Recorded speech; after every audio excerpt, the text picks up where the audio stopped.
টলিউডে ফের খুশির খবর। অভিনেত্রী মধুমিতা সরকার নাকি খুব শীঘ্রই মা হতে চলেছেন। বিয়ের কয়েক সপ্তাহের মধ্যেই এমন সুখবর ঘিরে তুমুল আলোচনা শুরু হয়েছে সোশ্যাল মিডিয়ায়। মধুমিতা সরকার এবং দেবমাল্য চলতি বছর অর্থাৎ 2026 সালের 25 জানুয়ারি বিয়ে করেছেন। আর বিয়ের পর থেকেই অভিনেত্রীর কিছু ছবি দেখে নেটপাড়ায় গুঞ্জন তাদের সংসারে আসতে চলেছে নতুন অতিথি। সম্প্রতি বিয়ের একটি অ্যালবামের ছবি পোস্ট করেছিলেন মধুমিতা। তারপর থেকেই অনেকে সন্দেহ প্রকাশ করতে শুরু করেন। তবে জল্পনা আরও বাড়ে বুধবার রাতে, যখন এক ইভেন্টে অভিনেত্রীকে দেখা যায় কালো শরীর চাপা পোশাকে। সেখানে সবচেয়ে নজর কাড়ে একটি বিষয়, অভিনেত্রী স্কার্ফ দিয়ে বারবার নিজের পেটের অংশ ঢাকার চেষ্টা করছিলেন।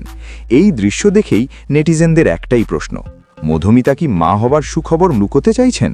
তবে পরিবারের কেউ এখনও পর্যন্ত কিছু নিশ্চিত করেননি। এমনকি মধুমিতার পরিবারও নাকি বিষয়টি এড়িয়ে যাচ্ছেন এবং বলছেন ব্যক্তিগত বিষয় এখনই প্রকাশ্যে আনতে চান না। সব মিলিয়ে টলিপাড়ায় এখন একটাই চর্চা,